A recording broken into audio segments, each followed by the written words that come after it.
நாம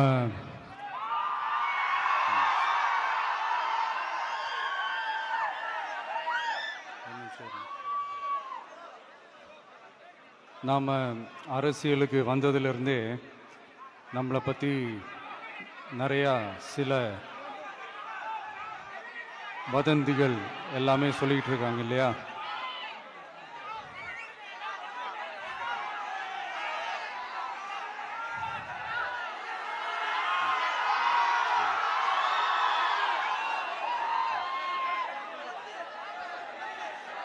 ஒரு சின்ன விஷயம் நான் சொல்லிட்டு போயிடுறேன், கொஞ்சம் சைலண்டாக இருங்க ப்ளீஸ். நாம் அரசியலுக்கு வந்ததிலிருந்தே நம்மளை பற்றி நிறையா சில வதந்திகள், அந்த டீம் இந்த டீம் அப்படிலாம் சொல்லிக்கிட்டு இருக்காங்க இல்லையா? ஆனால் இவர் எந்த டீமும் கிடையாது, மக்களுடைய டீம், பீப்புள்ஸ் டீம் அப்படின்னு எல்லாருக்கும் தெரிஞ்சதுக்கப்புறம் வேற என்ன அவதூறு பரப்பலாம் இவர் மேலே அப்படின்ட்டு ட்ரை பண்ணி எல்லாமே அவங்களுக்கு ஒர்க் அவுட் ஆகலை. ஸோ கடைசியில் என்னதான் இந்த விஜயை பண்ணலாம் அப்படின்னு நினைக்கும் போது தான் இந்த கூட்டணி அந்த கூட்டணிலாம் சேர போகிறாரு அப்படின்ட்டு ஒரு பொய்யான ஒரு பிரச்சாரத்தை பண்ணிக்கிட்டு இருந்தாங்க. இந்த நியூஸ் எல்லாம் கேட்டு நீங்கள் கொஞ்சம் கன்ஃபியூஸ் ஆகிருப்பீங்க. அதனால் இங்கே மறுபடியும் ஓப்பனாக தெளிவாக ஒரு விஷயத்தை நான் சொல்கிறேன்.